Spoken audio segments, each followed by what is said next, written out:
Hey guys, how's it going?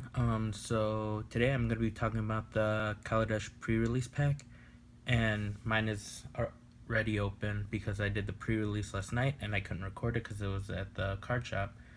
But this will just kind of show you guys what's inside and what to expect. So in this box, it's one of the most unique boxes that I've ever seen for pre-release, but then again I started only 3 sets ago. So what you do is you push here and then you pull out, and then it becomes like this little gearbox, which is really cool. And what's inside is, if you guys can see, you guys get 1 dice, and then inside here is a little treasure box that you can put the dice in or whatever you want. So I'm gonna open it. I haven't opened this yet, but I saw someone do it. I thought it was pretty cool. So what they did, they just threw the dice in there, maybe counters, whatever it is. There you go. Now you guys have something to carry that in. And for me, there is this cool little thopter thingy. So they give you this little mini assemble it yourself thopter. So expect that. Have fun with it. You guys, as usual, also get the divider for your deck. I got a pre-release Nissa, pretty awesome. Kind of happy I got that. And last but not least, I got this little thing that they do every set. Let me see if I can zoom out a bit. Alright. So, congratulations, we have accepted your entry into the Inventions Fair. And you guys can pause the video right now if you want to read the rest of this. But yeah. So, that's kind of what you guys can expect for inside this little box. And now I'm going to kind of go over my deck tech that I have from what I've seen, and just kind of recommendations for you guys. A lot of people have been doing red-white for my local gaming store, and I don't know about you guys, but red-white seems pretty dominant in this limited format. So for my deck, I run 7 mountains,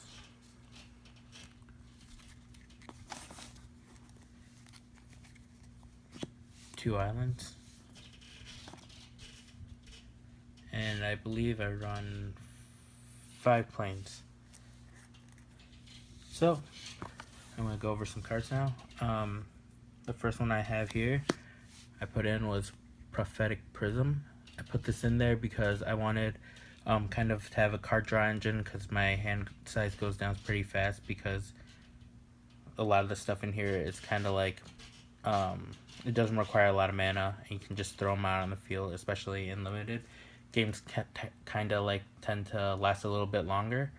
But I also got this and put it in to have a little mana fixer, because you know, who doesn't like mana fixing? The next thing I have are these puzzle knots. This one was awesome because I have a lot of stuff in here that it's crew, and by being able to produce this 1/1 colorless servo artifact creature token, it allows me to create it, and then I can maybe create another one for 1 colorless and 1 white. There you go. And that way I can crew 2 right away. The next thing I have is 2 Metal Spinners Puzzle Knot. Once again, card draw. The 1 damage didn't really hurt me that much in the long run. But also don't run black to do it again, so that might be why. I have a Worldfast Monitor. Menace is pretty awesome in this limited format because that means they need at least 2 creatures to block it, because they can't block it with just 1. So usually this goes through no matter what. Another thing I have, Workshop Assistant. When it dies, you can return the artifact card from your graveyard to your hand. So this is usually used for the more powerful crew cards that people tend to like to destroy right off the bat, because they're hard to deal with. And by being able to just take it out of graveyard and put it back into my hand, I can play it again. I ran 2 of these. I think they were pretty useful just because they have a big butt to like block the defense is 4. So that helped a lot because a lot of stuff was swing in for like 3-2 or something, and then a lot of times they wouldn't swing in because it's a 2-4 and that would kill their creature. And whenever I need to just do a little bit more damage for a turn, I would just pay the 1 blue and give it flying so that it can swing in for free. Next thing I have, Filigree Familiar. When it enters the battlefield, you gain 2 life, so that was a plus. But another thing that was a plus is when it dies, I can draw a card. And a lot of times I just swung in with this every time because it's a win-win situation. Either I get the damage in or I can draw a card. And from what I've noticed, people don't really want to kill it because they don't want you to have that card advantage, so they just let the damage through, and that eventually builds in and accumulates over time, which made it worth it. And we're starting with the crew stuff now. When this attacks, it gets +1/+1 trample until end of turn. This one was kind of mediocre from my perspective because the next 2 that I'm going to show you was really the star of the decks. But I mean, this swings in at a 5/4, which is really awesome actually, I guess, for 3 mana. This was one of the stars of the show, Smuggler's Captor. So I just realized the price is already going up on these. The full is like at 17 and the normal one's above 7 already.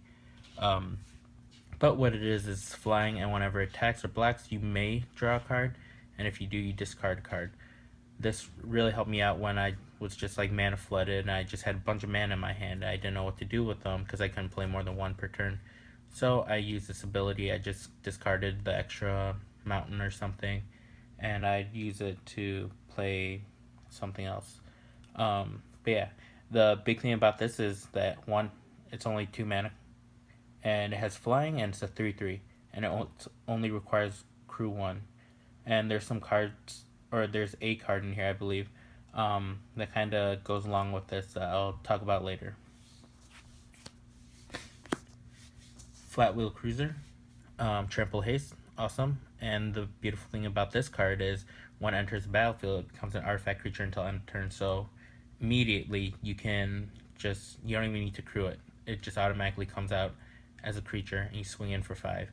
And half the time people just let it through because you get it out so fast that they don't want one of their creatures to die because they're planning to do something else with them. Here's a Ruinous Gremlin. I had this in here just in case if I was playing against other decks that pulled some pretty good artifact or vehicles, and I didn't really get to do much with it, but it was a great turn 1 play because a lot of people don't throw stuff down until later on.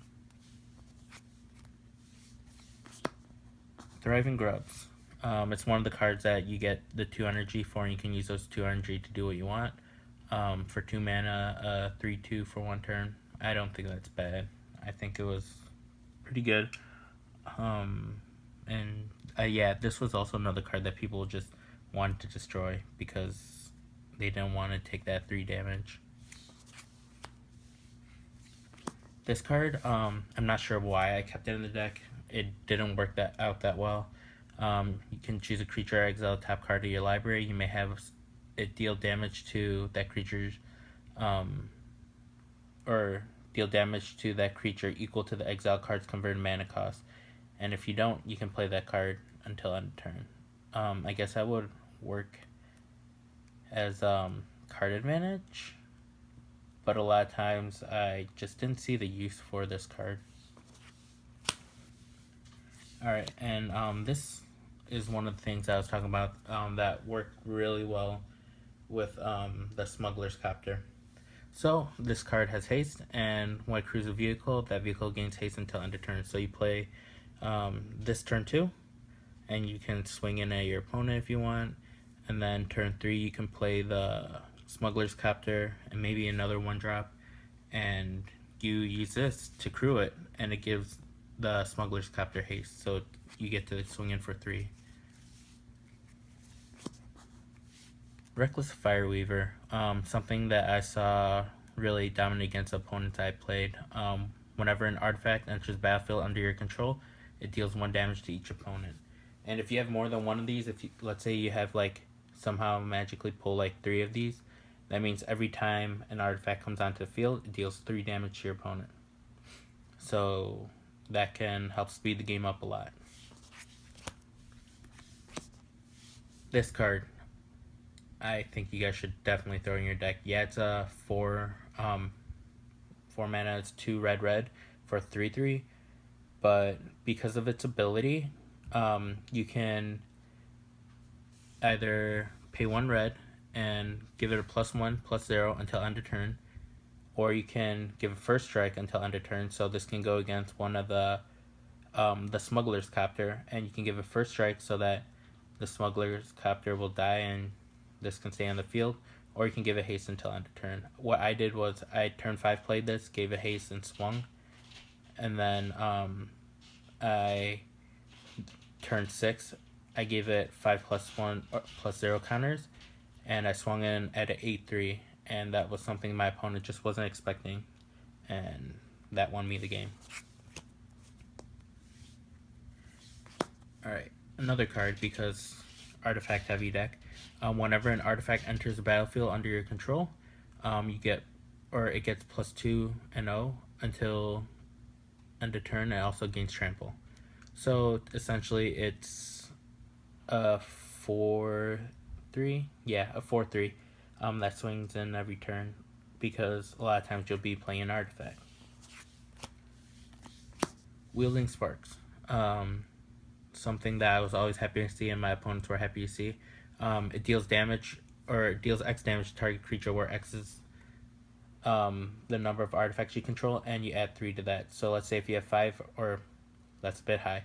Let's say if you have 2 artifacts, you can swing, or you can use it to deal 5 artifacts, so 8. You can have it deal 8 damage to your opponent. If you have 3, it deals 6, or not your opponent, the creature, sorry. Built to smash. Target attacking creature gets +3/+3 in turn. If it's an artifact, it gains trample until end of turn. So yeah, that's kind of self-explanatory why it's good. And for this one, whenever it becomes tapped, it deals 1 damage to each opponent, so it just kind of pings them every turn, I guess. Or actually, what's awesome is if you use this to crew, it can still deal 1 damage to your opponent. That's why I had it in here, because it was just that awesome. And next we're gonna go into the white cards, and we have an aerial responder, flying vigilance, and lifelink. Yeah, that's pretty good, especially in limited, where flying cards are valued pretty highly, because not everyone can deal with them. And on top of that, it gives you lifelink, so a lot of times you might have a matchup where you're just really low on life and you just swing in with this, and you can even use the last card that I was talking about, Built to Smash, give it +3/+3, so it becomes a 5/6 and you gain 5 life. I never really got a chance to play this because I added it in last minute, but this seems like it'd be pretty good, because a lot of times I'd have my field flooded with creatures, and just this extra boost would have helped a lot. This one, Built to Last. Target creature gets +2/+2 until end of turn, and if it's an artifact creature, it gains indestructible end of turn. It saves your creature and it pumps it, so that's why I had it in there. Fragmentize. Destroy target artifact or enchantment with converted mana cost 4 or less. I had this in there just because I noticed a lot of people are also playing artifacts and crew, because it's a neat mechanic and it's really strong in this format. And this was able to just get rid of some threats I had on the table, and a lot of this stuff was under 4 mana, so that was good. And it's only a 1 cost. Last but not least, Whirler Virtuoso. I pretty much just use this for its ability to produce 3 energy, and then I instantly pay the 3 energy to create a 1/1 colorless Thopter artifact token with flying. And you can either use a 1/1 colorless Thopter token to swing in the air, or you can use it to crew one of your vehicles, and the majority of the time I use it to crew my vehicles. Alright, and last but not least, I have something awesome. I wanted to save this pack for this video, so yeah, I'm gonna crack it now.